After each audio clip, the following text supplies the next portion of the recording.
Bonjour Michel Drucker. Bonjour. Seul avec vous, c'est le titre du spectacle formidable au Théâtre des Bouffes parisiens. Mais seul avec vous, ça a été finalement depuis 50 ans, tout ce que vous avez toujours fait, ce lien indéfectible avec le public par la télévision, toujours seul et proche des gens. Oui, mais là, j'avais envie vraiment de vérifier avec ce public que j'avais bien vécu tout ça, parce que vous dites 50 ans, mais ça fait 52 maintenant.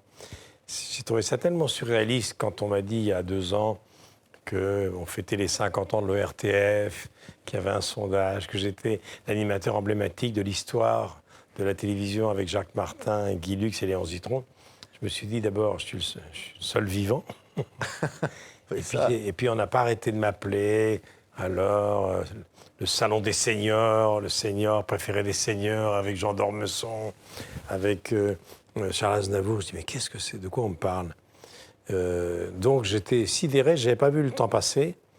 Et donc je me suis dit, il faut que j'appuie sur la touche pause, que je fasse un grand replay comme ça, mais pas sur un plateau, pas avec le microcosme, pas avec le petit milieu parisien qui pétille. J'ai dit, je vais aller voir les gens. Oui. Je vais aller voir les gens et on va vérifier ensemble avec eux si on a bien vécu tout ça, parce que mes souvenirs sont les leurs. Sauf que, je crois que vous avez vu le spectacle, je raconte l'envers du décor. Oui, et les gens sont touchés, effectivement. C'est très proche, il y a des réactions dans le public. Alors, il y a des images, il y a des milliers d'heures d'archives avec vous, Michel, Alina, vous le dites. Et alors, ça commence notamment avec une image, votre première apparition à la télé, et vous racontez que votre père, médecin, téléphone au patron en disant « Mais attendez, ça va pas du tout !» C'était le Raymond Marciac, le patron, et mon père le lendemain. D'ailleurs, dans l'adaptation de mon livre « Qu'est-ce qu'on va faire de toi ?», c'est Simon Abkarian, cet magnifique acteur armien qui joue le rôle de mon père. Et c'est la fin du téléfilm de Jean-Daniel Vérag, où mon père donne un coup de téléphone à l'ORTF. Et il dit au patron, je suis le père de ce jeune homme que vous venez de présenter. Voilà, il est anxieux, il n'a pas de diplôme, pas de grammaire, pas de syntaxe, il se ronge les ongles. C'est ça. Vous courez à la catastrophe. C'est beaucoup trop tôt, vous êtes fou. Je vous demande de bien réfléchir. C'est quand même surréaliste que quelqu'un qui appelle pour qu'on retire son fils de l'antenne. Ouais. Mais bon, il voulait me protéger, sans doute, mais il m'a stimulé. Et c'est vrai que c'est un souvenir très fort. Il y avait Zitrone et Couder qui me présentaient, c'était à plus de 50 ans. Voir un gamin de 22 ans à la télévision française dans les années 60, entre deux monstres sacrés, en noir et blanc, personne ne pouvait y échapper, c'était surprenant. Car on aurait dit un tout jeune gamin. Donc j'ai été pendant très longtemps le jeune gamin de la télévision, et des gens d'ailleurs m'encourageaient, continuez, vous progressez. Enfin, moi j'ai appris mon job en direct. J'ai appris mon job sur les plateaux. En principe, c'est quand on a fini les progrès et qu'on a fini d'apprendre le job qu'on arrive. Non, moi on m'a laissé apprendre mon job devant les caméras. Avec des monstres sacrés. Ce serait plus possible. Ouais. Dont vous parlez, alors évidemment, il y a Zitrone. Vous êtes l'assistant de Big Léon. Ça, quel souvenir, vous le racontez sur scène. Oui, c'était un assistant qui n'était pas prévu. J'étais surtout son voisin de palier, pratiquement. Nous étions voisins à Place Clichy. Et donc, dès que j'avais fini ma journée au service des sports, car j'étais au service des sports, avec Chapat, Couder, Thierry Roland, etc., Marciac, je faisais des heures sup, si j'ose dire, avec Léon, parce qu'on était voisins. Et comme il m'avait pris sous son aile, j'étais avec lui partout. Je l'ai accompagné partout. J'ai beaucoup appris avec lui, parce que c'était un professeur incroyable. Mais il fallait l'observer. Et c'était un grand cabot qui était, je le dis sur scène, obséquieux avec les puissants et tyrannique avec les petits. Et j'ai été l'assistant de la personnalité la plus importante de la télé de cette époque. Oui. J'ai appris des choses. Extraordinaire. Le service des sports. Alors là, évidemment, vous rencontrez Thierry Roland, vous le dites, merveilleux. Il va y avoir Roger Couder. C'est des grandes figures. Chapat. Oui. Mais oui, ils vont me prendre sous leur aile, quoi. Thierry Roland m'a amené au Parc des Princes. J'étais fou de sport à l'époque déjà, de foot plutôt. Puis ensuite, j'ai découvert le vélo, le cyclisme. Et puis après, il y a le divertissement qui est arrivé. J'ai été entraîné dans le tourbillon du divertissement avec Sport en Fête, avec les rendez-vous du dimanche et avec Champs-Élysées, bien sûr, et Vivement Dimanche. Je vous cite ces émissions parce que ça représente 3 générations de spectateurs. Et dans la salle, il y a les 3 générations. Il y a des gens de ma génération qui me parlent dans la coulisse de mes Coupes du Monde de foot. Il y en a qui me parlent évidemment de Champs-Élysées, et puis la génération Vivement Dimanche, qui va boucler sa 20e année cette année. Oui, et les copains, parce que tous ces artistes, vous allez les accompagner, évidemment. On va reparler de Céline, que vous avez connue toute gamine. Regardez un extrait du spectacle, c'est Seul avec vous. Vous êtes un grand imitateur, Michel. Alors Delon, c'est notre histoire. Tiens, c'est une photo sympa, c'est une des rares où il sourit. Dream. C'est Johnny. Qu'est-ce que tu fais?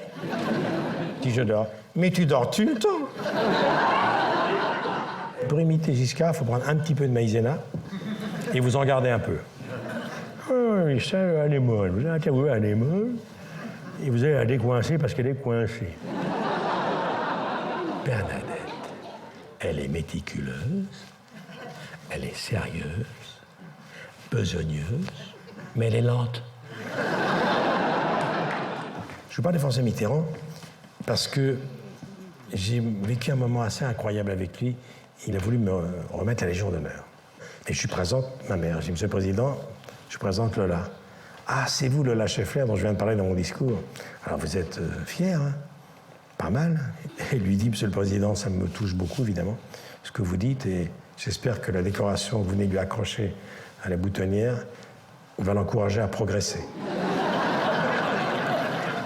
Je pense que ma mère, elle ne me l'a pas dit, mais elle aurait été heureuse que j'épouse Anne Sinclair. Mais j'ai dit un jour à Anne Sinclair, si tu m'avais épousé, tu aurais eu moins d'emmerdements. Il rit beaucoup aussi dans ce spectacle. Il y a de la tendresse. Je ne savais pas que ça ferait rire les gens, parce que moi, je ne suis pas un comique, un humoriste, je ne suis pas un chanteur, je ne suis pas un auteur, je ne suis pas un imitateur, je suis en première année d'imitation. J'ai un professeur particulier d'imitation. Elles sont foireuses, mais apparemment, de temps en temps, les gens... Ça marche. Ouais. Ouais. Mais je ne savais pas que les gens riraient autant. Moi, je pensais que ce serait plutôt nostalgique. Et puis non, les gens sourient, ils rient.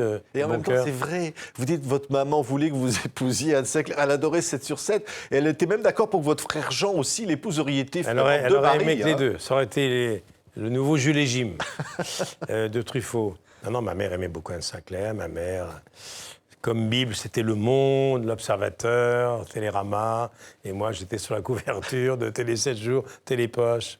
Voilà. Elle adorait le grand échiquier. Ici, Paris, France Dimanche. Et elle adorait le grand échiquier. C'est un peu vexant, quand même, quand vous vous compariez. Elle me disait toujours, tu as vu le grand échiquier? Ben oui. Tu sais qui il a demain sur scène? Il a Yehudi Menuhin, plus grand violoniste. Il a Arthur Rubinstein, le piano. Il a Guy Bedos, elle adorait Guy Bedos. Il a Pavarotti. Et il a Karajan et l'orchestre de Berlin. Et toi, qu'est-ce que t'as? Alors moi, je disais, j'ai François Valéry. Dans son air, il se demandait si c'était la famille de Paul. Qu'est-ce que tu as comme pianiste? Je dis Richard Klederman. C'est plutôt Brahms, Chopin. Je dis non, c'est Ballade pour Adeline. Qu'est-ce que tu as comme comique? Sim. Et comme grande voix, Mireille Mathieu. Il y avait un petit silence. Voilà. Un poil condescendant. Et puis, voilà, c'était maman, mais elle avait raison, elle voulait me tirer vers le haut. Et je dis, un jour, j'aurai Pavarotti, maman, il faut que tu patientes. Un jour, quand j'ai eu Simone de Beauvoir, la grande prêtresse du féminisme, elle découvre en lisant l'Observateur que je vais recevoir Simone de Beauvoir pour un film sur Sartre de Beauvoir. Elle m'appelle et me dit, affolée, tu reçois Simone de Beauvoir? Mais qu'est-ce que tu vas lui dire? Ben, je dis, bonjour Simone, comment va la petite santé? Ben, je dis, maman, je vais tout lire de Beauvoir. Tu t'imagines bien, c'est dans un mois, je vais tout lire. Bon, j'ai lu tout de Beauvoir, mais elle avait peur. Elle pensait que Simone de Beauvoir, c'était pour Pivot, pour Chancel, pas pour moi. Ce qui est merveilleux, parce que c'est vos copains. Alors, il y a Johnny, évidemment. On ne racontera pas le spectacle, mais il adore les yaourts. Bon, on découvre des choses dans ce spectacle, Michel. Hein. Johnny, c'est un personnage hors norme. Puis surtout, on voit pour la première fois la performance quand même qu'il a réussi en descendant du ciel. Oui, c'est vous qui conduisiez l'hélicoptère. Hein. J'étais le copilote. Moi, je suis un pilote du dimanche. Là, il y avait un pro à côté de moi, de la montagne, avec un treuil. C'est le premier artiste dans l'histoire qui est descendu du ciel pour chanter au Stade de France. Après 6 mois de négociations. Et alors qu'il avait le vertige. Mais ça, il vous le dit après. Hein. Il me le dit après. Il me le dit au dernier moment. Il m'en est déjà en l'air. Les copains. Alors, il y a Bébel, évidemment. Beaucoup de tendresse. Jean-Paul, il y a Delon. Ouais. Il y a Depardieu, mais il y a surtout ce que j'ai voulu. C'était compliqué parce que moi, je pourrais rester 3 heures sur scène parce qu'on ne résume pas un demi-siècle de ce métier en 2 heures, même si 2 heures, c'est long. Donc, j'ai fait des choix. Mais à la fin, je me disais, comment je vais rendre hommage à ces figures que j'ai aimées, toutes générations confondues, à Girardot, à Coluche, à Berger, à Balavoine. Claude François, avec qui vous avez fait des émissions de télé. Claude François, à Jean Ferrat, Delpech, tout ça. Donc j'ai choisi le ton du médecin qui regrette de ne pas avoir été de garde de jour. Ils allaient mal parce que mon rêve, c'était d'être médecin. Oui, c'est le rêve de votre père aussi. Oui, mais bon, il l'a vite oublié. Oui. Comme je n'ai pas fait d'études, il ne sera jamais. Oui, mais enfin, quand même, sur scène, alors là, vous mettez tout, hein, le stéthoscope. Oui, c'est vrai que j'ai un c'est- rapport passionnel avec la médecine. J'ai même la blouse de l'urgentiste Patrick Pelou depuis quelques jours sur scène, Ouais. au théâtre Vous êtes Saint-Antoine. le seul médecin ouvert le dimanche. Ben, mon cabinet était ouvert le samedi soir aux Champs-Élysées pendant 10 ans, et maintenant je suis ouvert le dimanche après-midi, en fin d'après-midi. J'ai même mon ordonnance, Michel Drucker, starologue, spécialiste de la mégalomanie et de l'autocentrisme. Oui, c'est ça. On revoit Gainsbourg, évidemment, avec Whitney Ça, Houston. c'était Il y a des documents incroyables dans le C'était spectacle. incontournable, Whitney Houston, parce que tout le monde m'en parle encore. Donc j'ai voulu, pour la première fois, l'expliquer aux gens. Expliquer ce qui s'est passé avant, pendant et après. Et il y a Romy Schneider, qui est tellement bouleversante après la mort de son fils. Vous avez hésité à le montrer, mais vous le faites. Oui, parce que c'est un document très lourd, puisque son fils meurt à l'âge de 12 ans dans des conditions effroyables. Et puis voilà, non seulement elle a un chagrin fou qui va la détruire, mais en plus il y a un grand journal, People, qui à la une montre la photo de son fils à l'Institut médico-légal, à la morgue, recouvert d'un linceul, les pieds dépassant du brancard, vous imaginez la violence de cette photo. Donc elle m'a demandé de venir s'expliquer et s'adresser aux photographes et au journal qui avaient osé faire ça. J'ai hésité, puis si je l'ai passé ce document, parce que je suis sûr que ça peut recommencer aujourd'hui, il y a encore une presse qui le fera aujourd'hui pour vendre. Oui. Oui, j'en suis sûr. Parler de Céline Dion. Alors, elle fait du ski nautique pour vous, hein, une émission Céline, diffusée oui. sur TV5 Monde. Mais alors là, elle fait du ski nautique sous-marin, on va dire. Hein. Elle fait du ski nautique il y a 2 ans dans le talk show qu'on faisait là-bas avec toute une équipe française et québécoise. Et puis, bon, le soir où elle enregistre, elle veut nous montrer qu'elle fait du ski nautique, qu'elle traverse le port de Montréal, dont les eaux sont noirâtres, à côté de la Seine, c'est la Polynésie. Et puis, elle fait 500 mètres en hors-bord, 14 caméras. Elle est en Cléopâtre, magnifique. Et puis, au dernier moment, elle doit faire le dernier virage, le hors-bord, elle doit lâcher la corde et on vient la chercher au pied du ponton, sur le plateau même. Et là, au dernier moment, elle veut nous montrer qu'elle peut faire du monoski.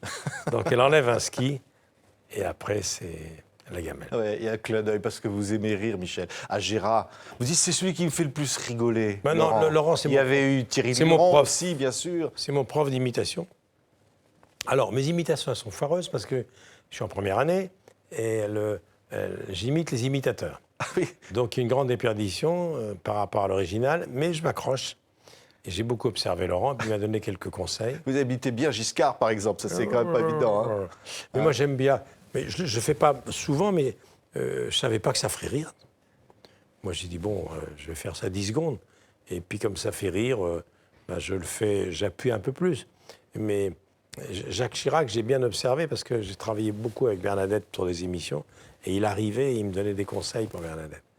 Il dit, vous savez, elle est méticuleuse, elle est sérieuse, pointilleuse, mais elle est lente. Il y a ce débit, et puis voilà. J'ai vu Bernadette Chirac il y a quelques jours, je l'ai interviewé pour une émission sur la 3, pour les personnes âgées, et je lui ai dit, vous savez, Bernadette, je parle de vous sur scène avec Jacques. Elle m'a dit, j'espère que vous en parlez avec humour, parce que nous n'aimons pas raconter nos peines comme nos chagrins. Ce n'est pas l'habitude de la maison. Donc j'espère que vous donnerez une image drôle et heureuse et gaie de notre couple. Voilà pourquoi je ris avec les Chirac, parce qu'il m'a fait beaucoup rire. Oui, et puis il y a l'émotion, parce qu'il y a tous ceux qui ne sont plus là. On parlait de Thierry Luron à l'instant, évidemment. On l'entend chanter dans le spectacle, il est là. J'ai fait la dernière tournée du podium d'Europe 1. Moi, quand j'ai été engagé à Europe 1 dans les années 83, par Jean-Luc Lagardère lui-même, d'ailleurs, qui m'avait connu à 20 ans, et je lui ai dit, j'aimerais bien, en plus de l'émission que je fais tous les jours, présenter le podium d'Europe 1. Il m'a dit, c'est la dernière année, c'est cette année ou jamais. Donc, après 1 an de radio et de télé, je suis parti sur les routes. C'était les ballets brésiliens Beija-Flor en première partie, des filles à tomber par terre. Ensuite, il y avait Stone Chardin, Catherine Lara et en vedette, Thierry Luron. Donc j'ai présenté Thierry pendant 45 jours. On a fait les côtes bretonnes, l'Atlantique, la Méditerranée. 10 000 personnes, c'est le spectacle européen gratuit. Et là, qu'est-ce que j'ai ri avec Thierry. C'est pour ça que je lui rends hommage, parce qu'il me manque beaucoup. Oui, et il chante « Nous nous reverrons un jour » ou l'autre. Chanson d'Aznavour. Oui, merveilleuse chanson. Et puis il y a Delpech. Et vous dites c'est finalement le premier à qui vous avez présenté ce qu'allait devenir ce spectacle. On a débuté avec Michel dans la même loge, avec Roger Lanzac, dans Télédimanche, dans une autre vie. Il y avait Mireille Mathieu, pour la première fois. Il y avait Thierry. Il y avait Delpech, qui avait le même manager que Johnny Hallyday, qui était Johnny Starr. Et Michel, je l'ai beaucoup vu à l'hôpital, en soins palliatifs pendant 1 an. Et pour le faire marrer, il me disait, tu vas aller sur scène, raconte-moi. Donc je lui ai fait, en 2 ou 3 visites, la totalité de mon stand-up devant lui. Il était sous perfusion, il se marrait, parce qu'il était un courage incroyable. Et je lui ai fait ça. Et ensuite, à la fin de sa vie, dans les derniers jours, il a voulu écrire lui-même, faire le conducteur de l'émission qu'il voudrait faire. Mais c'était presque une émission, il savait qu'il la verrait sans doute pas. C'était incroyable qu'un homme, à la fin de sa vie, un chanteur, qui est trahi par son instrument essentiel, sa voix, écrit la conduite de l'émission Rêver. Il m'a dit, tu la présenteras, je veux un tel, un tel, un tel, un tel, un tel. Il ne l'a pas vue, elle a eu un succès énorme, énorme. Ouais. Vous avez dit que je lui amènerai la cassette un jour. Oui, j'amènerai un jour la cassette et on lira le DVD chez Laurette. Ouais. Mais Michel, j'ai eu un rapport très étonnant avec lui pendant la dernière année de sa vie. C'est le sentiment, Michel Drucker, d'offrir dans ce spectacle un peu, de rendre au public, de dire voilà, tout ce que nous avons partagé, je voulais tant d'émotions. Je ne voulais pas être trop nostalgique, mais c'est quand même un petit peu un devoir de mémoire, parce que j'aimerais bien que Léo Ferré, que j'ai bien connu, se soit trompé et que tout ne foute pas le camp avec le temps. Comme il a écrit, malheureusement, je crois qu'il a raison. Non, mais c'est vrai, vous croyez que tout fout le camp? J'ai bien peur, les gens oublient tout, mais j'aimerais bien qu'ils n'oublient pas Martin, qu'ils n'oublient pas Zitrone. Mais c'est vrai, ça va tellement vite. Et j'aurais pu parler des proches, de Vos, de Montand, de Signoret, de Jean-Yann. Bon, malheureusement, quand on fait ce métier depuis si longtemps, notre jardin devient un cimetière. Moi, de temps en temps, suivi Gabriel, j'ai l'impression que Gainsbourg et Whitney Houston vont débarquer, que Lino Ventura aussi, et que Martin aussi, que Poiret, que Serrault. Vous imaginez tous les gens que j'ai connus, il n'y en a plus beaucoup, quoi. On est 2 ou 3. On est 2 ou 3, il y a quoi? Il va y avoir Johnny, dans son registre, il y a Eddie Mitchell, il y a Sardou, il y a quelques acteurs, bien sûr. Il y a la télévision, Tchernia est un des derniers à être parti. Il reste Bellemare, Bouvard, moi et quelques autres. Et on est plus nombreux. Mais une émotion particulière. Alors, vous adorez aller dans les hôpitaux, on l'a dit, mais c'est Delon qui vous appelle toujours le premier quand ça ne va pas. Delon, c'est un personnage tout à fait étrange. C'est un fou dur, parce que quand il écoute la chanson de Daniel Guichard, Mon vieux, il pleure. Il a une fidélité tout à fait étonnante. Pas de nouvelles de lui pendant 1 an et demi. Vous êtes malade, ça m'est arrivé. Un truc bénin, mais à l'hôpital, ou à la clinique. Il appelle. Comment il savait? Vous n'êtes pas dans votre lit depuis 5 minutes, ça va, tu as besoin de moi, comme dans un film. Non, c'est un personnage tout à fait étrange, Delon, qui n'est pas doué pour le bonheur, qui est un solitaire. C'est le samouraï de Melville, d'Alain Delon. Mais j'aime beaucoup, beaucoup. Quand vous commencez pour la première fois à la télé, c'était pour quelques jours, un stage. Et vous y êtes encore, Michel. J'ai vu un Ça fait drôle, non? Piston pour faire un stage d'1 semaine, quelques semaines avant les Jeux de Tokyo. C'était l'automne 64. Et puis j'y suis encore. Mais j'ai tellement été marqué par mon environnement professionnel de mes débuts, la rue Cognac-Gay, j'en parle au début d'ailleurs, quand je croise des speakerines, et la rue Université, qui était l'arrière de la rue Cognac-Gay, où il y avait les plateaux et les cars de reportage, que j'y habite. Voilà. Tous les week-ends, je suis au Café Lafont. Ce sont maintenant, à l'angle de la rue Université et de l'avenue Rapp, ce sont les parents de ceux qui m'avaient... sont les enfants des anciens propriétaires qui sont là.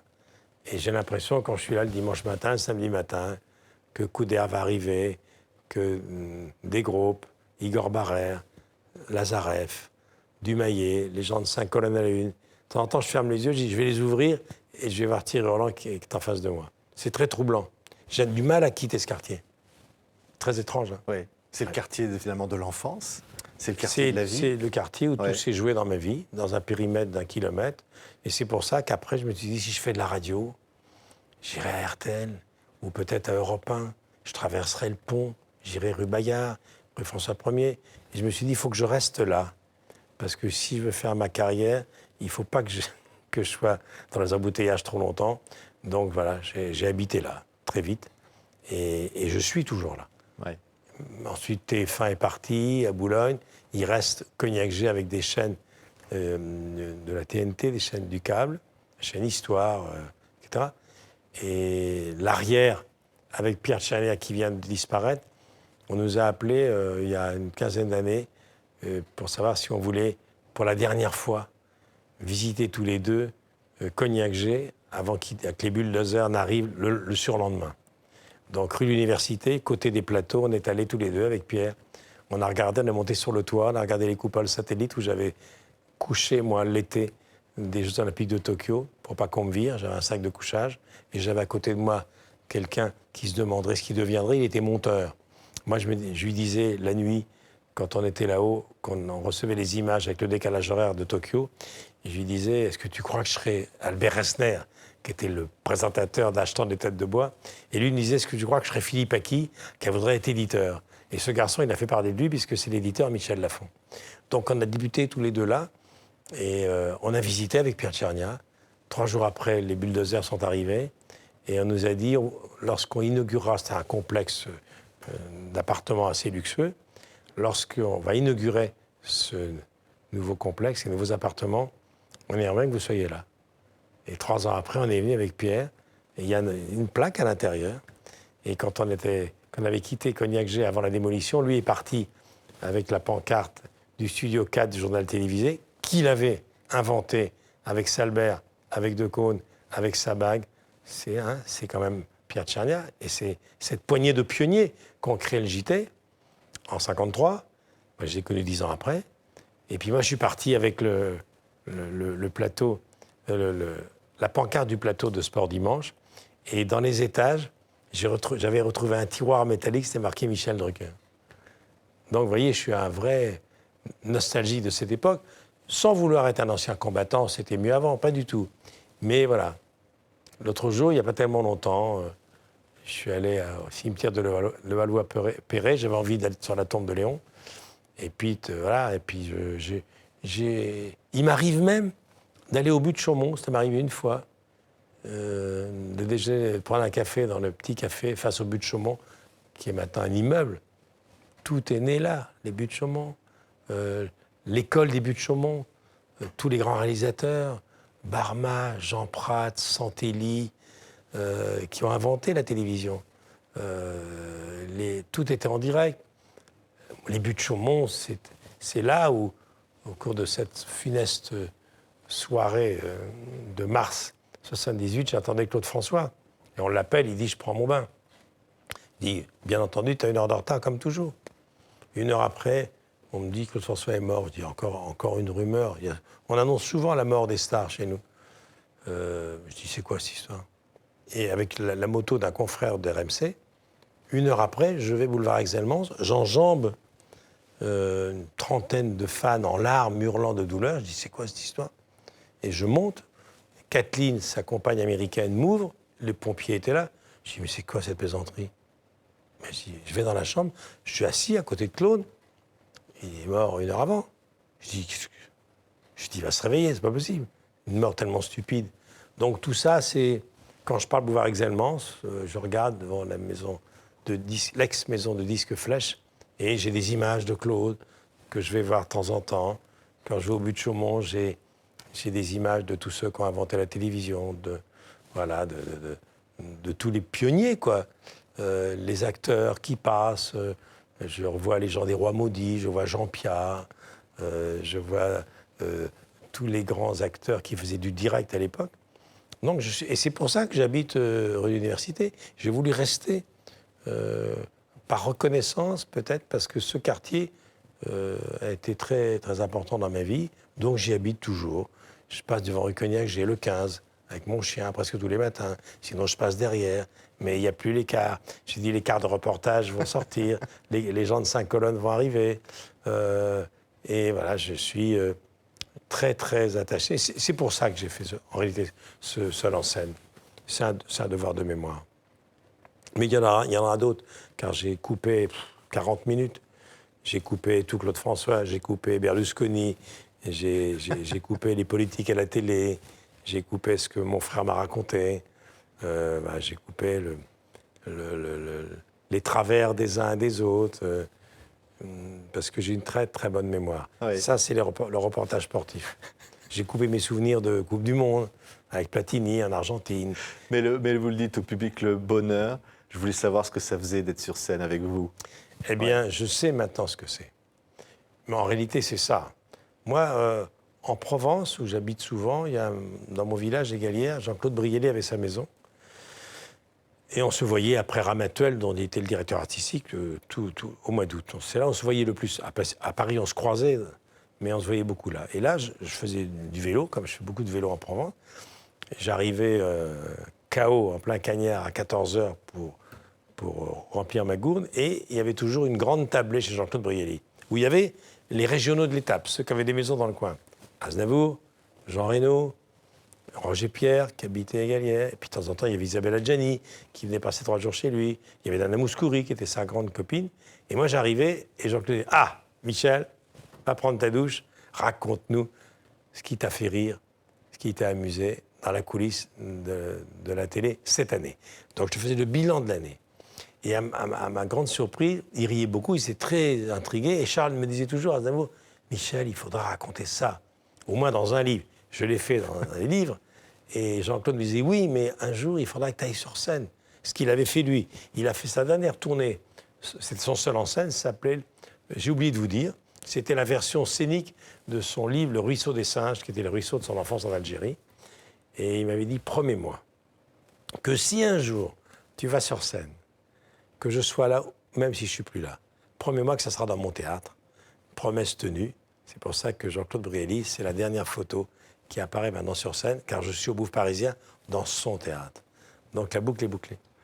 Merci beaucoup, Michel Drucker. Au Bouffe Parisien, les samedis et dimanches. Samedi, c'est à 17h. Maintenant, je suis de l'autre côté. Maintenant, l'attaché de presse est en coulisses, Nicholsonville, donc elle m'a mis attention. Samedi, 17h, dimanche, 18h.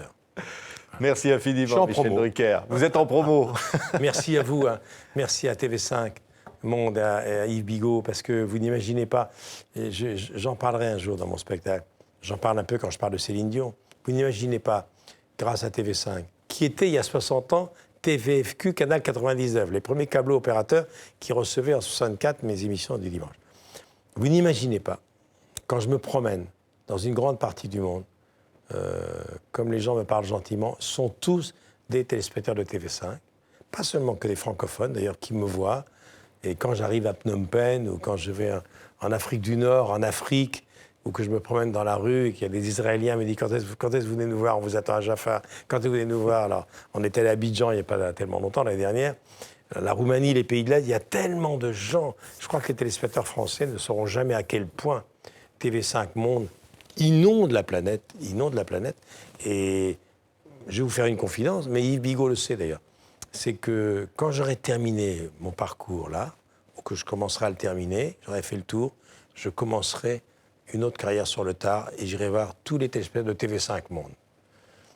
Ça m'amènera vers 100 ans, mais après tout, Charles Aznavour m'a dit l'autre jour, il m'a fait rire, il me dit « Michel, j'ai pas d'idée pour mes 100 ans. » Je dis « Pourquoi ?»« Mon gala de mes 100 ans, qu'est-ce qu'on va faire ?» Je lui ai dit « Charles, pour vos 100 ans, la Concorde. » Comme le grand concert à Central Park des stars du rock. 1 million de spectateurs, pour vos 100 ans. Il me dit oui, mais je veux avoir l'Arc de Triomphe derrière moi. Comme Fromm quand il gagne le Tour de France, et c'est moi qui présenterai. Eh bien, je vous assure, il y travaille. Au moment où je vous parle, il a commencé une tournée mondiale, où il va aller dans tous les pays qui reçoivent TV5, et je vous assure, il va avoir 93 ans en mai prochain, moi je le vois tout le temps en Provence, il commence à gamberger, il va être le premier dans le monde qui va chanter pour ses 100 ans. Il en est pas loin. Merci beaucoup, Michel Donc, Drucker. moi, Et c'est vous qui présenterez, hein? Et moi, je ferai la même chose. Je ferai le tour de toute TV5 Monde. Vous savez, maintenant, il y a des techniques qui vous permettent de le faire. Hein. J'aurai une assistance auditive, j'aurai un déambulateur extrêmement léger en titane, et personne n'y verra que du feu, puis je présenterai assis. Et les gens parleront un peu plus fort. Merci beaucoup, Michel Drucker.